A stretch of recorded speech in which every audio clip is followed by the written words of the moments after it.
देवकी परमानंदम कृष्णं वंदे जगद्गुरु कृष्णं वंदे जगद्गुरु कृष्णं वंदे जगद्गुरु।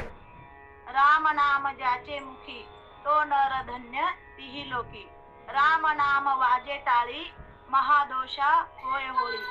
ऐसा राम नामी भाव तया संसाराची वाव।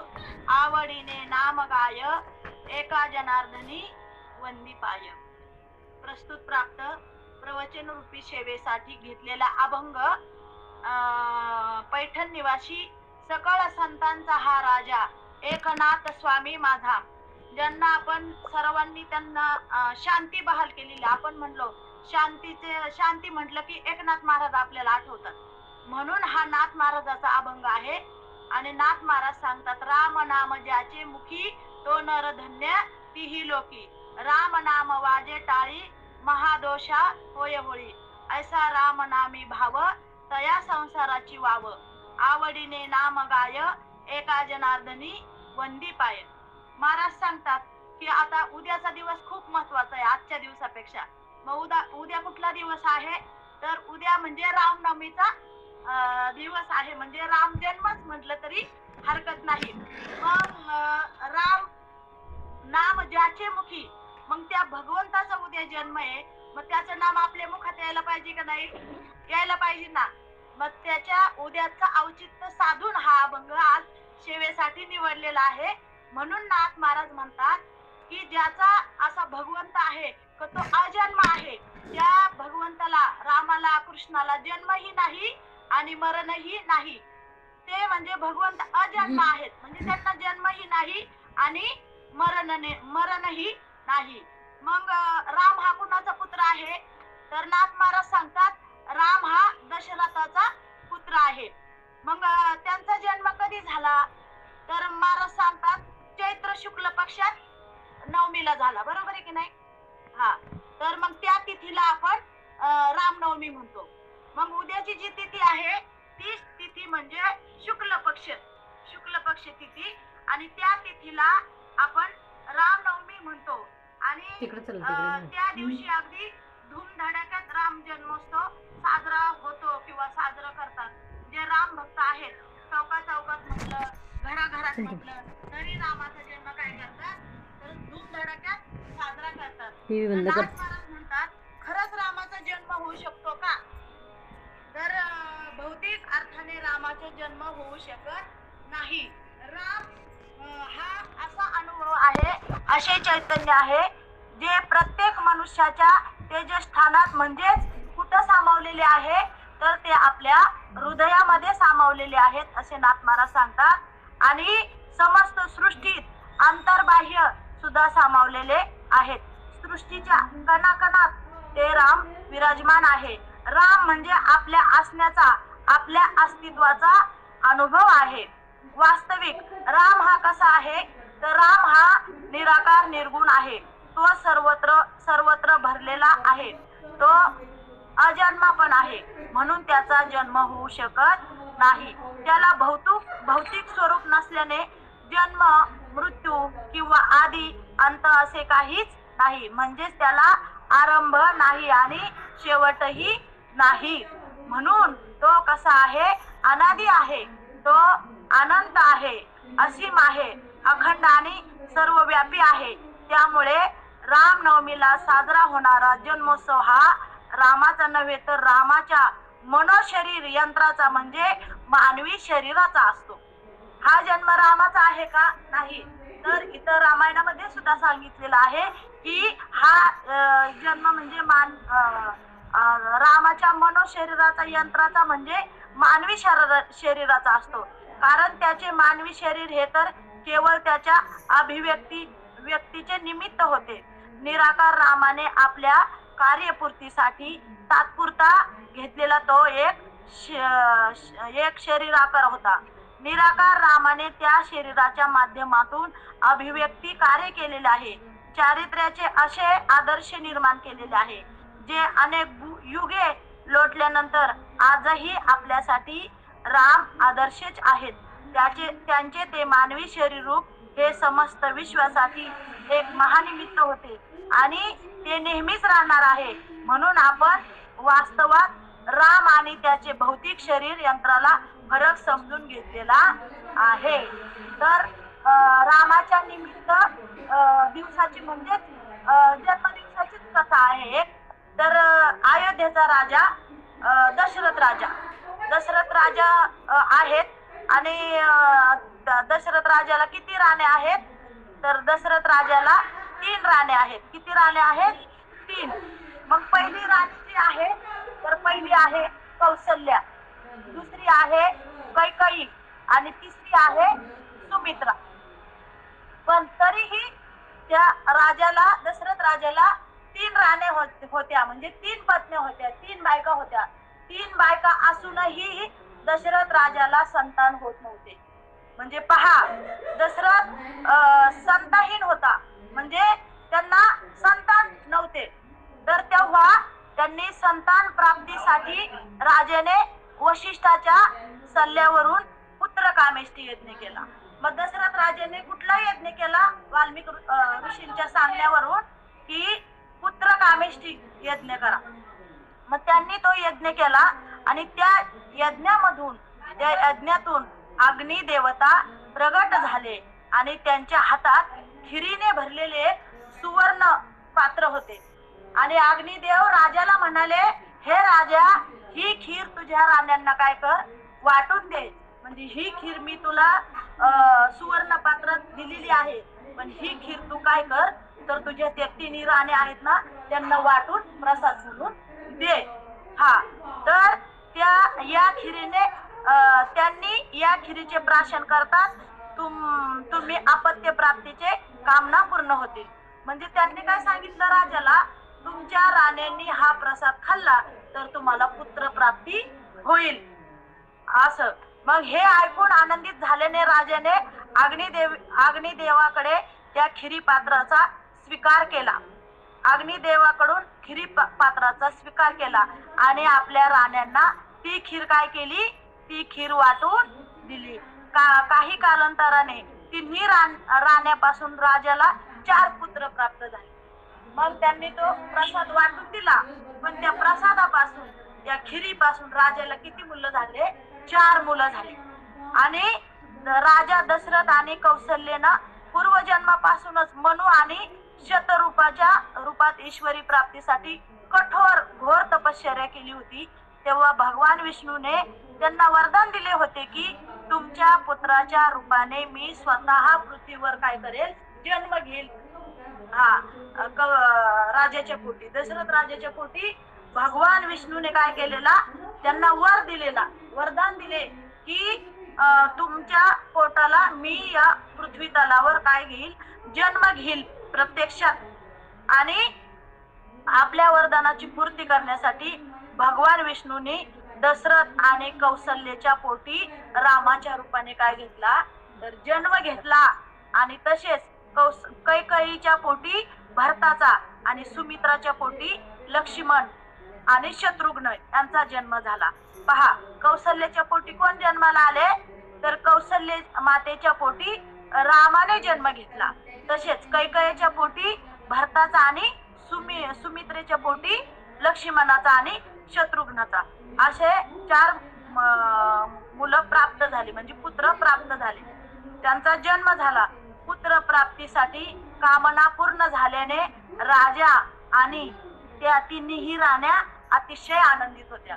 मला सांगा, आपल्या घरात जर एखादं बाळ यायचं असेल तर आपल्याला किती आनंद होतो. मग त्यांना सुद्धा कितीतरी हजारो वर्ष गेले, त्यांना संतान प्राप्ती नव्हती.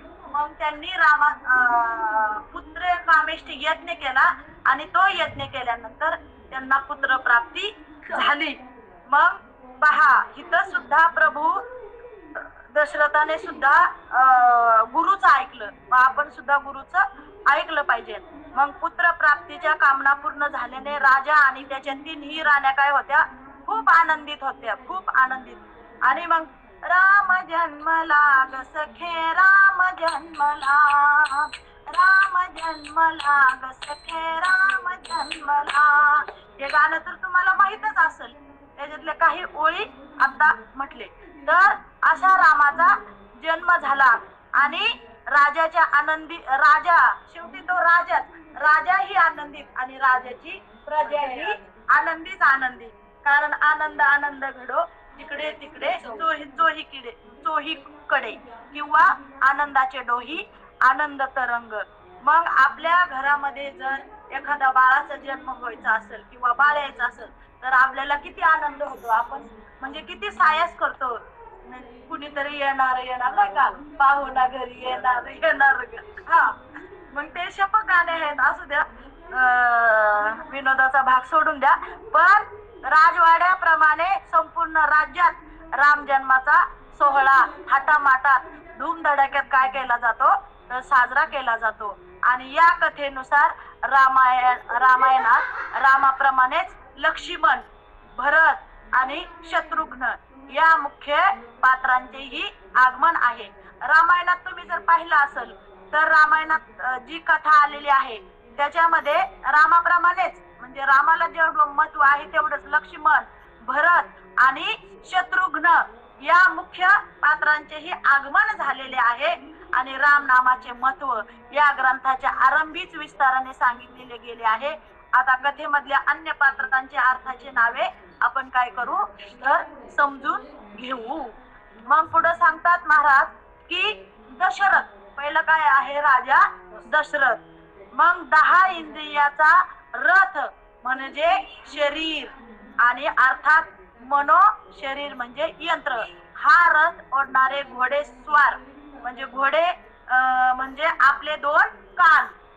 आपला हे रथ आहे त्याला काय आहेत, हे 2 कान आहेत, 2 डोळे आहेत, 1 नाक आहे आणि 1 काय आहे, मुख आहे म्हणजे तोंड म्हणजे मुख आहे. नंतर आपली त्वचा आहे, मन आहे, बुद्धी आहे, प्राण. मग हे सर्व आपलं काय आहे, हे शरीर आहे आणि त्या शरीर रूपी रथ आहे. आणि या रथात एवढ्या गोष्टी आहेत. म्हणजे काय काय गोष्टी सांगितल्या, हे 10 इंद्रियाचा रथ आहे. आपलं शरीर सुद्धा काय आहे, 10 इंद्रियाचा रथ आहे. आणि तो दशरथ तसंच हा सुद्धा शरीर रूपी दशरथ म्हणजे रथ, हा 10 इंद्रिये सांगितलेले आहेत. म्हणून इथं रथ म्हणजे आपले शरीर आणि अर्थात मनोशरीर म्हणजे हे यंत्र आहे. आणि हा रथ ओढणारे घोडे म्हणजे आपले 2 कान, 2 डोळे, नाक, मुख, त्वचा, मन, बुद्धी आणि आंतर्य असणारा प्राण. जेव्हा या शरीरात चेतनारूपी रामाचा अवतार होतो तेव्हा त्यातून अभिव्यक्ती म्हणजेच ईश्वरी काय होऊ लागते, ईश्वरी कार्य होऊ लागते. पहा, आता बुद्धी देणं हे कशाचं काम आहे तर भगवंताचं काम आहे. विष्णूची जी 1000 नावं आहेत ना तर त्या सर्वात सोपे व श्रेष्ठ राम नाम आहे. आपण विष्णू सहस्त्रनामाचा जर विचार केला, विष्णू सहस्त्रनाम कोण म्हणत असेल, विष्णू सहस्त्रनामाचा पाठ करत असेल तर त्याच्यामध्ये किती नावं सांगितलेत, सहस्र नामावरी कळसू साजे तोची तो अंतरी बाह्यजू भितरे माऊली सांगतात. आणि माऊली विष्णूची ही 1000 नावं आहेत पण त्या सर्वात जर सोपं नाव कोणतं असेल आणि श्रेष्ठ कोणतं असेल तर ते फक्त राम नाम आहे. म्हणून या रामाचे चरण धरावे किंवा रामाची पूजा करावे, रामाचे नामस्मरण करावे. श्री रामाचे चरण धरावे, श्री रामाचे चरण धरावे. दर्शन मात्रे पावन भावे, दर्शन मात्रे पावन भावे. श्री रामाचे चरण धरावे, श्री रामाचे चरण धरावे, श्री रामाचे चरण धरावे. सती अहिल्या दगडा मागे, सती अहिल्या दगडा मागे. शापित होऊनी युग युग मोदी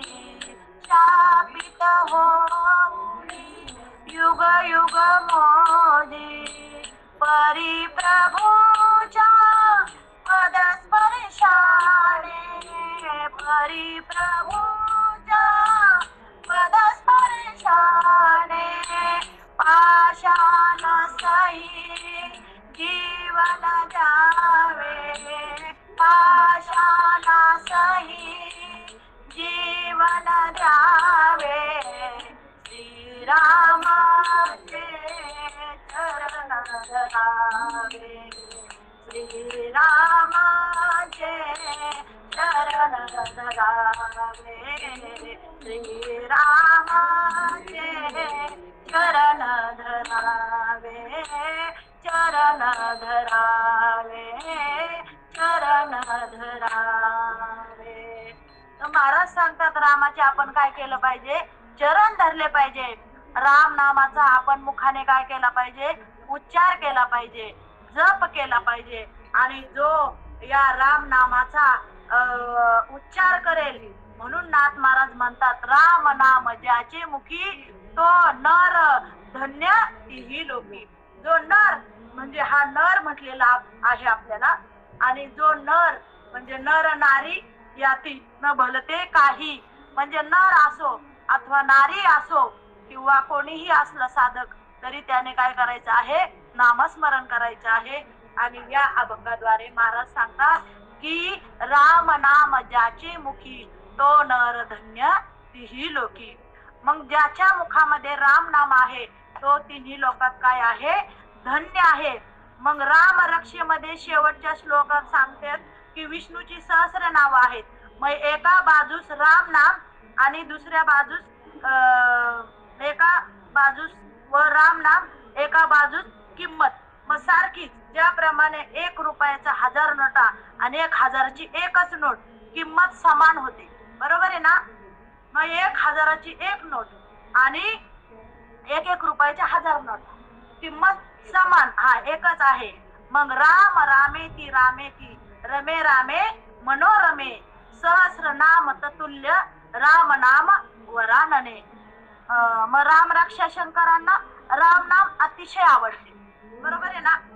शंकरांना, आदिशंकराचार्यांना राम नाम अतिप्रिय आहे की ज्याच्या हातात रुद्राक्षाची माळ आहे, हृदयात कृष्णाचे ध्यान आहे आणि सतत जिभेवरती राम नामाचं चिंतन आहे व मस्तकावर केशोपाद तीर्थगंगा आहे. अशा महाभागवत शिवास आपण काय करतो, नमस्कार करतो. तसंच आपल्याला रामास सुद्धा काय करता आलं पाहिजे, नमस्कार करता आला पाहिजे. आपण सहज म्हणतो की आम्ही काय कुणाचे खातो, श्रीराम आम्हाला देतो. आपल्या मुखात सहज शब्द आपण म्हणतो ना, एखादा म्हणतो ना, काय आहो महाराज तुम्ही काय खाता काय माहिती, एवढी एनर्जी तुम्हाला कुठून येते. तर मग दास सांगतात की आम्ही काय कुणाचे खातो आणि श्रीराम आम्हाला देतो. मग आपल्याला हे दिलंय कोणी सर्व, तर हे श्रीरामानेच दिलेलं आहे. म्हणून महाराज सांगतात राम नाम ज्याचे मुखी आणि तो नर धन्य तीही लोकी. मग ही विजय पताका आहे ती आपण काय केली पाहिजे, झळकवली पाहिजे. म्हणून एक गीत आहे बघा, पहा. विजय पताका श्रीरामाची झळकती अंबरी, प्रभु आले मंदिरी मंदिरी, प्रभु आले मंदिरी, आले प्रभु आले मंदिरी. आता उद्या प्रभूचा जन्म थाटामाटात साजरा करणार आहे आणि ते राम प्रभू आपल्या काय येणार आहे, तर आपल्या मंदिरात येणार आहे. मग ते झालं बाहेर अंगातलं मंदिर, पण आपल्याला सुद्धा वाटलं पाहिजे माझ्या हृदयात काय आलं पाहिजे, तर प्रभू रामचंद्राचा जन्म झाला पाहिजे. प्रभू रामचंद्राची किंवा त्या राम नामाची ओळख झाली पाहिजे.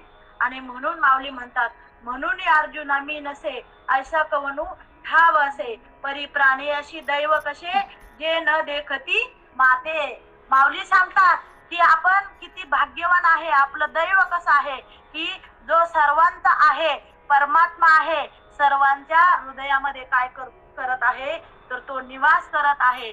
आणि माऊली 18व्या अध्यायामध्ये सुद्धा सांगतात, सर्व भूतांच्या अंतरी हृदय महा अंबरी, चिदवृत्तीच्या सहस्र करी उदयाला असे जो. मग माऊली सांगतात तो प्रभू राम सर्वज्ञ आहे, बरोबर आहे की नाही? सर्वांच्या हृदयात आहे, जो सर्वज्ञ आहे, सर्वांच्या अंतकरणात काय चालले याची त्याला जाणीव असते, ज्ञान देवास असते. आमच्यावर देवाची कृपा आहे की नाही दुसऱ्याच्या अंतकरणातील कळत नाही. जर कळले असते तर एका दिवसात काय झालं असतं, जग संपलं असतं. माऊली म्हणतात दुसऱ्याच्या अंतकरणात काय चाललंय हे जर समोरच्याला कळलं असतं तर एका दिवसात हे जग काय झालं असतं, संपलं असतं, बंद पडलं असतं. मग जो समर्थ आहे, कर्तुम अकर्तुम अन्यथा कर्तुम शक्ती ज्याच्याकडे आहे, तात्पर्य जो सदा सर्वत्र सर्वांचा सर्वज्ञ व समर्थ आहे, त्यास काय म्हणतात, देव म्हणतात. देवाचा व जीवाचा अनादी काळापासून कायमचा संबंध आहे. तर आपण म्हणतो माझा त्याचा काही संबंध नाही, म्हणजे मग आपला भगवंताचा संबंध आहे का नाही, तर आहेच. महाराज सांगतात सिंधू व जीव बिंदू. आता मला सांगा, समुद्राच्या सर्व पाण्यात जे गुण असतात ते सर्व गुण छोट्या बिंदू मध्ये असतात, बरोबर आहे की नाही? आता समुद्रामधल्या पाण्याचे बिंदू सर्व ठिकाणी असतात, पण मग आपण काय पण समुद्रात जी ताकद असते ती मात्र छोट्या थेंबात असते का, नाही. महाराज सांगतात ती जी छोट्या थेंबात ताकद असती ती ताकद नाही, समुद्रात जी ताकद असती ती छोट्या थेंबात ताकद नसती. म्हणून देव जसा अविनाशी आहे तसाच जीव सुद्धा काय आहे, अविनाशी आहे. तो मरत नाही, फक्त तो काय करतो, देह बदलतो. हा देह बदलतो. आणि आपण म्हणतो माणूस गेला गेला, आत्मा कुडीतून निघून गेला आणि जन म्हणती मेला मेला, पण मरत नसतो. हा आत्मा कसा आहे, अमर आहे, म्हणून तो मरत नाही, फक्त काय करतो, तो देह बदलतो. आता एखादं जसं वस्त्र आहे ना, वस्त्र आपण जर्जर झालं किंवा जुनं झालं तर आपण ते फेकून देतो, कारण त्याचा काही उपयोग होत नाही, पुसल्याही जात नाही, पाणी पण पुसल्या जात नाही आणि काहीच नाही, आणि घालायचे पण लायक राहत नाही. तसं हा देह जर्जर झाला, शरीर थकलं, आपलं सगळं थकलं शरीर, तर आपण तो आत्मा काय करत असतो, ते देह सोडत असतो आणि दुसऱ्या देहात आत्म्यात प्रवेश करत असतो. म्हणून माऊलीची दुसरी एक ओवी आहे बघा, ज्ञानेश्वरी अध्याय क्रमांक 2 आणि ओवी पट संख्या 144.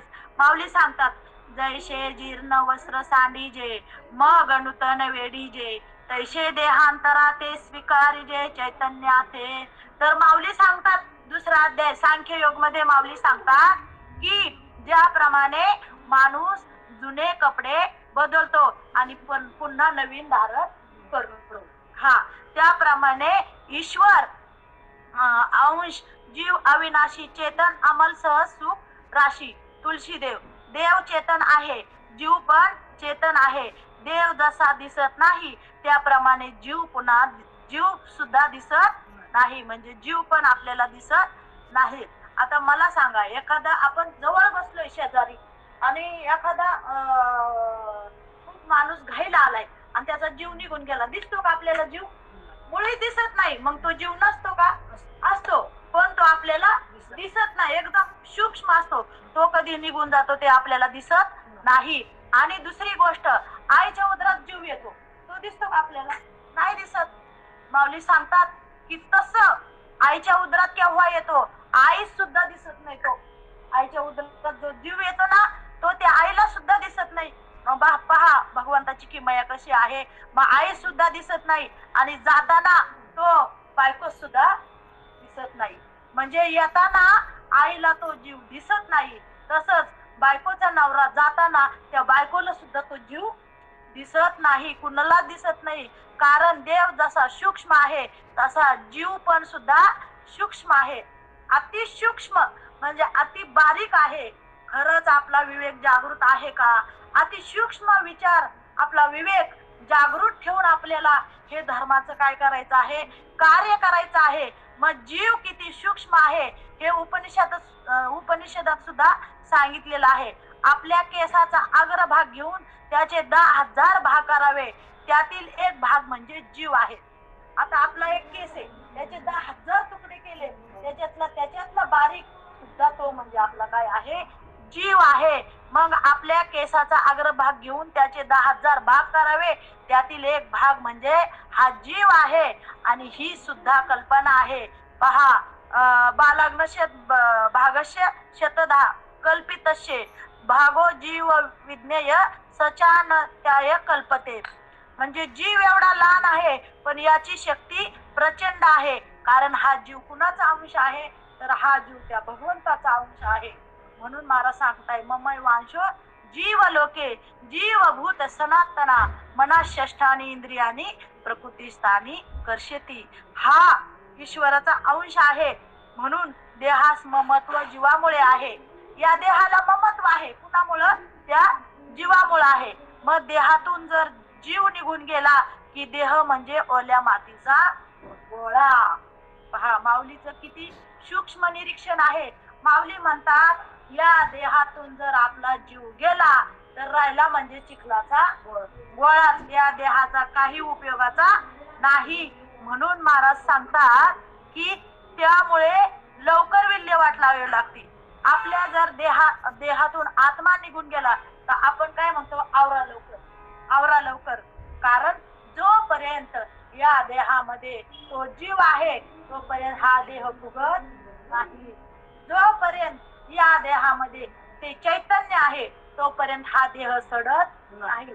जोपर्यंत तो आत्मा आहे तोपर्यंत हा देह कुजत नाही, सडत नाही, फुगत नाही, त्याला काही होत नाही.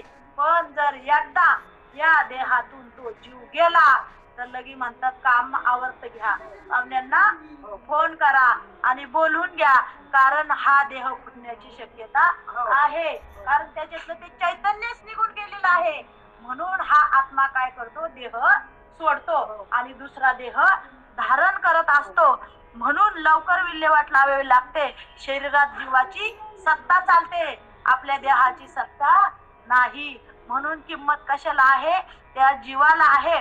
आणि शरीरात जीवाची सत्ता चालते, देहाची चालत नाही. हात पाय दिशे शरीर चालता नावे भेद सत्ता जीवाची. तुकाराम महाराज म्हणतात आपले हात पाय दिसतात. कधी शरीर चालतो ना आपण पायाने तेव्हा आपले हात हलतात, हात दिसतात, हे शरीर दिसतं, पाय चालताना दिसतात. पण तुकाराम महाराज सांगतात की हात पाय दिशे शरीर चालता नावे भेद सत्ता जीवाची ती. पण ते शरीर कोणामुळे चालतंय? हे हात कोणामुळे हलते? हे त्या जीवाची सत्ता आहे, त्या देवाची सत्ता आहे, ते प्रभू रामचंद्राची सत्ता आहे. तो आपल्या हृदयात आहे. म्हणून ही सगळं क्रिया चालू आहे. आणि म्हणून आता एक दृष्टांत तर तुम्हाला माहित असेलच. जेव्हा राम प्रभू वालीस मारतात, वालीची पत्नी तारा अगदी काय करते? शोक करते. आणि राम प्रभूला विचारतात की तू का रडतेस? नाही का? राम प्रभू विचारतात तिला तू का रडते बाई? ती सांगते की माझा पती काय झाला? गेला. माझा पती काय झाला? गेला. आणि प्रभू रामचंद्र म्हणतात ज्याच्या बरोबर संसार केला तो पंचभूताचा पुतळा तर तुझ्या समोर पडलाय. नाही का? म्हणजे प्रभू रामचंद्र काय सांगतात तिला? अगं बाई तू आयुष्यभर त्याच्या बरोबर संसार केलाय, तो तर हिथं पडलाय तुझ्या समोर आहे आणि मग कोण गेला म्हणते? पहा माऊलीचं सूक्ष्म चिंतन. मग ती सांगते की याच्यातला जीव निघून गेला. याच्यातला काय निघून गेला? जीव निघून गेला. आणि प्रभू विचारतात की याच्यात जो जीव होता तो कधी पाहिलास का तू? हा बघा प्रभू रामचंद्र म्हणतात अगं बाई वर्षानुवर्ष तू ज्याच्या बरोबर संसार केला त्याच्यातला आता जीव गेलाय, मग तो असताना त्याच्यातला जीव तू कधी पाहिलास का? का नाही पाहिला? हा तर ती सांगते मी नाही पाहिला, त्याच्यातला जीव पाहिला नाही. मग जो पाहिलाच नाही त्यास माझा कशी म्हणते? त्याच्यात जीव होता, त्या जीवात तो होता, मग त्याला तू पाहिलंच नाही तर त्याला माझा पती कसं म्हणतीस? माऊली सांगतात त्याला तू माझं कसं म्हणतीस व त्याबद्दल तू शोक का करती? तू एवढं रडती नाही का? त्याच्यासाठी रडती तू. तर त्याच्यात तो जीव होता तेव्हा तू त्या जीवाला पाहिलं नाही आणि तो आता तर गेलेला आहे. मग जो तुझा गेलाय तो तू पाहिला नाही, मग तू शोक कुणासाठी करती, कशासाठी करती? मग शोक का करतेस? तर क्षिती जल पावक गगन समीरा, पंचचित अति अधम शरीरा, पंचरचित अति अधम शरीरा, क्षिती जल पावक गगन समीरा, पंचरचित अति अधम शरीरा, प्रगटतो तनु तव आगे शेवा, जीव नित्य केली जीव नित्य केवी लगीत मुरोवा. मग ती रडायला लागली, ते नवरा गेलाय त्याच्यातला जीव गेलाय ते पाहून. मग तुळशीदास म्हणतात, जो नित्य आहे त्या करता शोक का करावा? तारा सर्व ज्ञान होते, म्हणजे त्यांच्या पत्नीस सर्व हे ज्ञान होते. ती रामाची भक्त होते. ती कुणाची भक्त होती? खास रामाची भक्त होती. आणि नंतर त्यांचीच भक्त बनती. अमर आहा खरे की खोटे पहा, हे खरे की खोटे पहा. तुकाराम महाराज, जीव मरण पाहत सुद्धा नाही, जीवन देखे मरण, धरी नवी सांडी जीर्ण, संचित प्रमाण भोग शुभा अशुभाशी. तुकाराम महाराज म्हणतात, जीवास जीवपण कशामुळे? तर या जीवाला जीवपण मायेमुळे. मग तसे भूत जात सर्व, हे माझेची कीर अवयव, परी माया योगे जीव जसे आले. मग जीव अवघे देव, परी हा नागवी संदेह, जीवाचे अज्ञान, विकार, विषय, अहंभाव हे सर्व गेले की जीवच देव होतो. मग हा जीव देव कधी होईल, राम कधी होईल? तर तुकाराम महाराज माऊली सांगतात, या जीवामध्ये आतमध्ये आपले जे विकार आहेत ना, विकार म्हणजे कुठले विकार आहेत? काम आहे, क्रोध आहे, लोभ आहे, मद आहे, मत्सर आहे, वासना आहे, नाही का? कितीतरी विकार आहेत. मग सर्व गेले की जीवाचं काय झाला? देवच झाला. ह्या जीवाचे जर आपले विकार गेले तर जीव काय झाला? देवच होतो. मग जसे ज्ञान देव, ज्ञानदेवाच्या पुढे काय लावलेलं? ज्ञान आणि देव. मग त्यांच्या अंतरीचे सर्व काय झालं? विकार निघून गेले, तर ते ज्ञानाचे देव झाले. म्हणजे उपजातात ज्ञानी, आणि उपजातच ज्ञान होतं त्यांना, एवढं ज्ञान की त्या ज्ञानामुळे ते काय झाले? देव झाले. नंतर नामदेव, नामदेव महाराज सुद्धा देव, चांगदेव सुद्धा देव, आणि सर्व संत काय झाले? तर देवच झाले. तुका म्हणे हा तो स्वयं परब्रह्म. तुकाराम महाराज सांगतात, हा तो स्वयं परब्रह्म, मूर्खनेने संत चरण वर्म. की आपण मूर्ख आहोत की अजून सुद्धा आपल्याला संतांनी जे सांगितलेलं वर्म आहे त्याची ओळख नाही. आपण सहज आपण जर म्हटलं ना, अहो ताई तुम्ही माळ घाला, नाही आम्हाला काय गरज आहे माळ घालायची, आम्ही मनाचाच गुरु केलाय. पण माऊली सांगतात, मनोमार्गे गेला तो देते मुकला. मग संतांच्या कृपेने, देवाच्या प्रेम भक्तीने जीवाचा मळ जातो, आणि तो जीव काय होतो? तो जीव शिवरूप होतो, म्हणजे शिवच होतो. तुका म्हणे लाभ अकर्तव्या नावे, शिवपद जीवे भोगी जेल. तुकाराम महाराज म्हणतात की तुका म्हणे लाभ अकर्तव्या नावे, शिवपद जीवे भोगी लिजे. एकदा जीव शिव म्हणजे देव झाला तर त्या देवात जसे जन्म मरण नसते, तसे त्या संतास सुद्धा जन्मही नाही आणि मरण नाही. म्हणजे जन्म मरण राहत नाही. बीज भाजोनी केली लाही, आणि आम्हा जन्म मरण नाही. मग तुकाराम महाराज सांगतात, कर्म नेनो धर्म नेनो नेनो आम्हा काही, ज्ञानदेव म्हणे आम्हा येणे जाणे नाही. मग सर्व संतांनी सांगितलंय आपल्याला येणंही नाही आणि जाणंही नाही, म्हणजे जन्मही नाही आणि मरण नाही. कुणाला? संतांना. आपल्याला नाही, संतांना सांगितलेलं आहे इथं. आणि देवात जसे जन्म मरण नसते तसे त्या संतात सुद्धा जन्म मरण राहत नाही.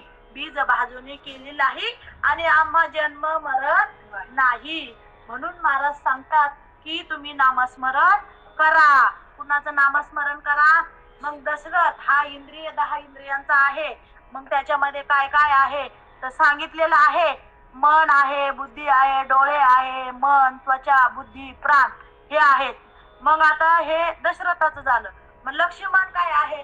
लक्ष आणि मन. ज्याचं लक्ष मनाकडे आहे ते लक्ष्मण. हा, आपल्याला कथेतला लक्ष्मण दिसतो, महाभारतातला, रामायणातला लक्ष्मण दिसतो, पण आपलं मन सुद्धा एक काय आहे? लक्ष्मण आहे. आणि सत्य हे ज्याचे लक्ष असते ते सुद्धा मन लक्षच आहे. अर्थात की सत्य हे ज्याचे लक्ष असते ते मन म्हणजे लक्ष्मण. अर्थात लक्ष्मण असे मन सर्व विकारापासून काय होते? तर मुक्त होते. मग आपलं मन कुठं पाहिजे? आत का बाहेर? आत पाहिजे आपलं मन. म्हणून ते जणू काही शुद्ध लक्षणाचे, सद्गुणांचे भांडार असते. ज्याचं मन आतमध्ये आहे त्याला काय सांगितलेलं आहे? सद्गुणांचं भांडार. म्हणजे आपलं मन कुठं असतं? शक्यतो बाहेर असतं, नाही का? मन वढाय वढाय उभ्या पिकातल ढोर, किती हाकल हाकल फिरून येत पिकावर. मग बहिणाबाई सांगतात की हे मन कसं आहे? एवढं चंचल आहे. मन चंचल चंचल जाता येता न लागे वेळ. मन चंचल चपळ जाता येता न लागे वेळ. आता कोठे धावे म्हणा तुमचे चरण देखलिया, भाग गेला शीन गेला. मी जर प्रभू रामाचं नाम घेतलं आणि त्यांचं चरण पाहिलं तर माझं काय होतो? भागही जातो आणि शीनही जातो. म्हणूनच रामकथेत लक्ष्मण हा काय आहे? सत्कर्म आहे, लक्ष सिद्धी आहे, शिस्तबद्ध आहे, पुरुषार्थ आणि निर्भरता यांचे प्रतीक आहे. लक्ष्मण म्हणजे काय काय सांगितलेलं आहे पहा. सत्कर्म म्हणजे लक्ष्मण, लक्ष सिद्धी म्हणजे लक्ष्मण, शिस्त, पुरुषार्थ आणि निर्भयता यांचे प्रतीक म्हणजे लक्ष्मण आहे. शिवाय तो कसा आहे? सत्यप्रेमी आहे आणि निरपेक्ष सेवकही आहे. लक्ष्मणाचे चरित्र सविस्तर जाणून घेण्यासाठी तुम्ही रामायण वाचा म्हणजे तुम्हाला कळल. दुसरी लक्ष्मण झाला, आता काय आहे? भरत. बरोबर आहे की नाही? आता भरताचं म्हणलं तर भरत म्हणजे काय आहे? तर भरत म्हणजे भरण करणारा. म्हणजे आपण म्हणतो ना भरण पोषण करणारा म्हणजे भरत. भरत हा समर्पित भक्तीचे आणि निष्काम कर्माचे प्रतीक आहे. तो आसक्तीहीन आणि निर्मल हृदयाचा आहे. म्हणजे तो कसा आहे? निर्मल, निर्मल हृदयाचा आहे. रामाची आज्ञा मानून तो अकर्ता भावनेने राज्य करतो. भरताने काय केलं? रामाची आज्ञा शिरसावंदे मानली. म्हणजे राम सांगल ती पूर्व दिशा. राम जे सांगल त्यांची वचन ऐकून भरत जीवन जगतात. आणि भरताचे चरित्र म्हणजे खऱ्या भक्ताचा आणि शुद्ध भक्तीचा आदर्शच आहे. आणि भरताचं झालं, आता लक्ष्मणाचं झालं आणि पुढं काय राहिलं? शत्रुघ्न. मग मला सांगा शत्रुघ्न म्हणजे काय आहे? तर शत्रुघ्न म्हणजे शत्रूचा विनाश करणारा म्हणजे शत्रुघ्न आहे. काम, क्रोध, लोभ, मद, मत्सर, अहंकार, लोभ इत्यादी विकारावर काय करायचा? विजय मिळवल्यावरच जीवनात सत्याचे काय होते? दर्शन होते. आणि त्या सत्याचे दर्शन झाल्यानंतर रामराजाचा आपल्या अंतरी काय होतो? आरंभ होतो. आपण म्हणतो ना आरंभी वंदीना अयोध्येचा राजा, आरंभी वंदीना अयोध्येचा राजा, भक्ताची आकाशा, भक्ताची आकाशा, भक्ताची आकाशा पावत से, आरंभी वंदीना अयोध्येचा राजा, आरंभी वंदीना अयोध्येचा राजा, आरंभी वंदीना अयोध्येचा राजा. मग त्या राजाला काय केलं पाहिजे? तर त्या राजाला वंदन केलं पाहिजे. म्हणून नाथ महाराज सांगतात राम नामे ज्याचे मुखी तो नर धन्य तिही लोकी, राम नाम वाजे टाळी महादोषा होय होळी. नाथ महाराज दुसऱ्या चरणामध्ये सांगतात राम नाम घेताना फक्त राम नामच घ्यायचं नाही, मुखाने काय करायचं? टाळी वाजवायची, टाळी वाजवायची. मग श्री हा झालं. राम नाम घेताना काय करायचं तर मुखाने टाळी वाजवायची. मग आता गेल्या ह्याच्या अगोदर सण कुठला झाला गुढीपाडवा झाला बरोबर आहे ना. हा पण टाळी वाजवावी गुढी उभारावी टाळी वाजवावी गुढी उभारावी वाटही चालावी पंढरीची पंढरीची वाटही चालावी पंढरीची पंढरीची वाटही चालावी पंढरीची. महाराज सांगतात टाळी वाजवायचीच आणि वाट कुठली चालायची पंढरीची. हा मग ज्याला पंढरीला जायचं असेल आमच्या ज्योतिताई नेण्यासाठी तत्पर आहेत. सेवा तुमची सेवा तत्पर आहे. ज्योतिताईंची दिंडी असते. कोणाला पंढरीची वाट चालायची असेल तर आपल्या ज्योतिताईच्या दिंडीत तुम्ही जाऊ शकता. आणि जीवनात जेव्हा सत्यरूपी राम अवतार घेतो तेव्हा आपलं मन लक्ष्य सिद्धीसाठी काय होते सज्ज होते. आणि आपल्यामध्ये जे दोष आहेत नाही का दोष आपल्या अंतरी आहेत. आपण किती जरी म्हटलं माझ्यामध्ये मत्सर नाही पण तसं नाही. तो आतमध्येच असतो. तो दिसत नसला तरी तो असतो. म्हणून नाथ महाराज सांगतात राम नाम वाजे टाळी महादोषा होय होळी. आणि मग महाराज सांगतात जो टाळी वाजवल म्हणून टाळीची कधीही करायची नाही टाळाटाळ बरोबर आहे ना. मग नाथ महाराज सांगतात लागून या पाया विनवितो तुम्हाला करे टाळी बोला मुखी नाम. महाराज सांगतात लागून या पाया विनवितो तुम्हाला लागून या पाया विनवितो तुम्हाला करे टाळी बोला मुखी नाम बोला करे टाळी बोला मुखी नाम बोला करे टाळी बोला मुखी नाम बोला. कृष्ण विष्णू हरी गोविंद गोपाळ कृष्ण विष्णू हरी गोविंद गोपाळ कलियुगी उद्धार हरीच्या नामे कलियुगी उद्धार हरीच्या नामे लागून या पाया विनवितो तुम्हाला लागून या पाया विनवितो तुम्हाला करे टाळी बोला मुखी नाम बोला करे टाळी बोला मुखी राम बोला करे टाळी बोला मुखी नाम बोला नाम बोला नाम बोला. सर्व संतांनी हे सांगितलेलं आहे मुखाने नामस्मरण आणि हाताने टाळी टाळी वाजवायची गुढी उभारायची. मग ती झाली आपली संसारातली गुढी. आपण गुढी उभा करताना त्याच्यावरती काय करतो तांब्या पालथा घालतो. मग आपण जर पाहिलं तांब्या कधी पालथा घालतो तर गुढीच्या वेळेस आपण तांब्या पालथाच घालतो. पण इतर वेळी जर तो पालथा घातला तर ते काय होतं अशुभ मानलं जातं आणि त्या दिवशी फक्त शुभ मानलं जातं. म्हणून की तवती दुधानी पालथी गवळण सुद्धा आहे ती. काही साधकांना माहित असेल आता मला आठवत नाहीये.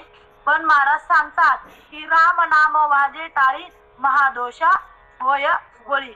मग नाथ महाराजांची एक चूक सापडत नव्हती. छोटीशी चूक होती हिशोबाची पण ती चूक सापडली नाथ महाराजांना आणि लगेच स्वतः नाथ महाराजांनी काय वाजवली टाळी वाजवली. आपण सहज म्हणतो अरे ते माझं काम झालं दे टाळी. भजनात गेलं की वाजवतो टाळी. हा आणि मग अशा प्रकारे राम नाम म्हणजे नामस्मरण करताना सुद्धा वाजवायची ती टाळी. आता बऱ्याच प्रकारच्या टाळ्या आहेत पण आपल्याला एवढ्या टाळ्या सांगायला वेळ नाही. म्हणून जीवनात जेव्हा सत्यरूपी राम अवतार घेतो तेव्हा हे मन काय होते लक्ष्य सिद्धीसाठी सज्ज होते आणि भरत अवतरतो. आणि हृदयात राम जागृत झाल्यानंतर आपली भौतिकतेची आसक्ती नष्ट होऊन दैव गुण आपल्यामध्ये अवतरतात आणि तसा भरत अवतरतो. त्यामुळे आपापच सर्व विकार आणि वृत्ती याचा नाश करणारा शत्रुघ्नही अवतार घेतो. किंवा असे म्हणूया, या तिघांच्या सहयोगामुळेच दशरथ राजाच्या घरी विकारावर काय झाला, विजय मिळवला गेला. आणि राम जन्म घेऊन अभिव्यक्ती करतो. तुम्हालाही तुमच्या जीवनात सत्य दर्शन करायचे असेल तर दशरथ आणि कौशल्य सारखी तपश्चर्या काय करावी लागणार आहे. म्हणजे त्यांनी दशरथ राजाला सुद्धा तपश्चर्या करावी. तो राजा होते दशरथ राजा, तरी सुद्धा त्यांना सुद्धा काय करावी लागली, तपश्चर्या करावी लागली. आणि सत्याकडे नेणारा हाच एकमेव प्रशस्त सोपा मार्ग आहे. म्हणून नाथ महाराज सांगतात, राम नाम ज्याचे मुखी तो नर धन्य तिही लोकी. राम नाम वाजे टाळी महादोषा होय होळी. ऐसा राम नामी भाव तया संसाराची वाव. आणि आवडीने नाम गाय एका जनार्दनी वंदी त्याचे पाय. महाराज सांगतात त्यांचे पाय आपण काय केलं पाहिजे, दर्शने स्पर्शने पुण्य जोडे. मग आपण त्यांचं काय झालं पाहिजे, दर्शन घेतलं पाहिजे. मातेला तर विराट रूपात दर्शन देणे म्हणजे काय, रामाच्या बाललीलेत अनेक अद्भुत प्रसंग आहेत. त्या प्रसंगात लपलेले संकेत समजून घेता आले, अध्यात्माचे सखोल ज्ञान प्राप्त होईल. आणि त्यातले 2 प्रसंग त्यात असलेले संकेताच्या स्पष्टीकरणावरून पुढे आपल्याला सांगितलेलं आहे. एकदा काय झालं, कौशल्य माता बाळरामाला काय घालत होती, आंघोळ घालत होती. आंघोळ घातली आणि त्यांना रामाला काय केली, पाण्यात झोपण्यासाठी तिने देवघरातली पूजा अर्चा आटपून देवांना नैवेद्य दाखवला आणि ती पुढच्या कामासाठी स्वयंपाक घरात निघून गेली. आता देवघरातून ती कुठे गेली, स्वयंपाक घरात निघून गेली. आणि पण ती जेव्हा परत देवघरात गेली तेव्हा तिने पाहिले की बालराम देवघरात बसला तर बसला कसा, अजून देवाच्या पुढचा नैवेद्य खातच बसला. कौशल्य मातेची कथा तुम्हाला माहित असेल. प्रभू रामचंद्र बसले तर बसले कसे बसले, देवाच्या पुढच्या नैवेद्य घेऊनच खात बसले. आणि नैवेद्य खात आहे ते पाहून गोंधळलेल्या कौशल्याने पाण्याकडे काय केली, धाव घेतली. आणि बघितलं तर राम पाण्यामध्ये शांत झोपलेले होते. मग ती पुन्हा देवघरात गेली आणि तर तिथे राम काय करतोय, नैवेद्य खातोय. मग नैवेद्य खाताना दिसला आणि हा चमत्कार पाहून प्रत्यक्षात कौशल्य माता काय झाली, बावरून गेली. तिला कळलं ना, आता मंदिरात पाहतोय तरी नैवेद्य खातोय भगवंत राम, आणि पाण्यामध्ये पाहतोय तरी तिथं राम झोपलाय. मग आता एकाच वेळी 2 वेगवेगळ्या जागी जर राम कसा असू शकतो. कौशल्य माता बावरून गेली आणि तिला प्रश्न पडला की एकाच जागी राम कसा असू शकतो, सांगा बरं. तर या विचाराने ती बिचारी माता काय झाली, अस्वस्थ झाली. आणि आपल्या मातेला असे बावरलेले पाहून बालरामांनी स्मित हास्य केले. म्हणजे प्रभू रामचंद्र स्मित हसले. आणि मग त्यांनी मातेला आपले विराट स्वरूप दाखवले. विराट स्वरूप आपलं भगवंतानी त्या मातेला दाखवलं. आणि म्हणजेच काय दाखवलं, विश्वरूप दाखवलं. प्रभू रामचंद्रांनी सुद्धा आपल्या मातेला काय दाखवलं, विश्वरूप दाखवलं. आणि त्या रूपाच्या कणाकणात सर्व आहे, नद्या आहेत, सागर आहेत, त्या रूपात पर्वत आहे, त्या रूपात वन आहे, त्या रूपात पृथ्वी आहे. आणि एवढं सर्व त्या रूपात आहे. मग मला सांगा, सर्व प्राणी मात्रात हे तत्व काय आहेत, सामावलेले आहेत. आणि सामावलेली होती, आजही आहेत, उद्याही असणार आहे. शिवाय त्याने आपल्या मातेला ईश्वराची मायेने प्रभावित होणारे जीव आणि त्या जीवांना मुक्ती देणारा भक्तीचेही दर्शन घडले. म्हणजे तिला भक्तीचे सुद्धा कौशल्य मातेला काय झाले, दर्शन घडले. आणि अशा प्रकारे रामाने म्हणजे परम चैतन्याने आपल्या स्वतःच्या मातेला स्वतःचे आणि आपल्या लीलेचे वास्तविक स्वरूपाचे दर्शन घडवले. रामनवमी आता उद्या रामाच्या भरपूर कथा ऐकायला मिळतील. आम्हाला पण कीर्तन प्रवचन आलेलं आहे, पण बघू जिथं सेवा मिळेल तिथं करायची. आता आपली वेळ होत आलेली आहे. आपले आता किती मिनिटं राहिलेत, 4-5 मिनिटं राहिलेत. असं आज अचानक मला ज्योतिताईंनी फोन केल्यामुळं मी प्रवचन करू शकले, कारण माझी काहीच तयारी नव्हती बरं का. आणि तरी पण आता ज्योतिताईचा शब्द कसा डावलायचा म्हणून मी हा अभंग छोटासा प्रवचनासाठी घेतलेला आहे. अभंग होता नाथ महाराजांचा. कुणाकडे नाथ महाराजांची गाथा असेल तर त्यांनी तो अभंग लक्षात ठेवावा आणि त्याच्यावरती जमलं तर चिंतन करण्याचा सुद्धा प्रयत्न करावा. आणि नाथ महाराजाचा हा अभंग आहे. राम नाम ज्याचे मुखी तो नर धन्य तीही लोकी, राम नाम वाजे टाळी महादोषा होय होळी, ऐसा राम नामी भाव तया संसाराची वाव. मग या राम नामाविषयी आपला काय तयार झाला पाहिजे तर भाव तयार झाला पाहिजे आवडीने. आणि ते नाम आपण कसं घेतलं पाहिजे तर ते नाम आपण आवडीने घेतलं पाहिजे. एका जनार्दनी वंदी पाय आणि आवडीने नाम गाय, एका जनार्दनी वंदी पाय. म्हणून रामदास स्वामी सुद्धा तेच सांगतात, राम गावा राम घ्यावा, राम गावा राम घ्यावा, राम जीवीचा विसावा, राम जीवीचा विसावा,